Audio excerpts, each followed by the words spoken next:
Not everyone is lucky enough to recognize that we live in a three-dimensional world. Only the intellectuals has the capability to come up with this realization because others have lost this ability after suffering cognitive impairment after being subjected to severe indoctrination that forced people to be infused with lies.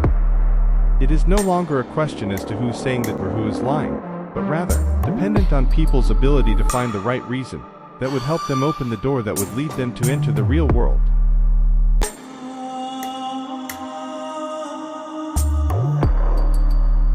Here is a question to every Filipinos, and likewise, to the relevant government agencies have to know, and therefore, know the correct and lawful answer. Why are we fighting for our rights to the territories that are by law are rightfully ours? Binago nila ang structure ng mapa at ng mundo upang hindi natin makilala ang tunay na territory na tunay na pag-aari natin. Gusto mo ng patunay? Kung ganon, ito ang aking katanungan. Alam mo ba na hindi dito matatagpuan ang bahaging south ng bansang China? In fact, alam mo ba na hindi totoo ang lugar na south na kanilang isinaksak sa ating kamalayan at ipinilit na ating paniwalaan?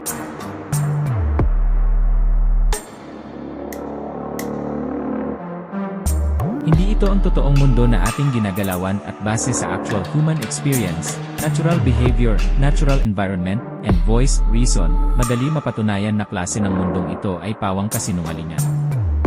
At, gamit ang kaparehong mga kaalaman at kakayahan, ay kaya natin matuklasan muli ang uri ng mundo na tunay nating tahanan ayon sa realidad. Pero bakit nila ito tinawag na South China Day? At pilit nilang ipatatag ang tinatawag na Association, South East Asian Nation, kahit kinontra pa ito noon ni dating Pangulong Ferdinand E. Marcos na ama ni Il. Paano na ang kinabukasan ng bayan? Paano na ang kinabukasan ng ating mga kabataan? Anong uri ng pamumuhay ang haharapin sa kinabukasan kung magpapatuloy ang ginagawa nilang pambababoy sa ating mga kaisipan? May bansa ka pa bang masasabing sa'yo kung hindi mo na alam kung ano ang tunay na pag-ari mong teritoryo?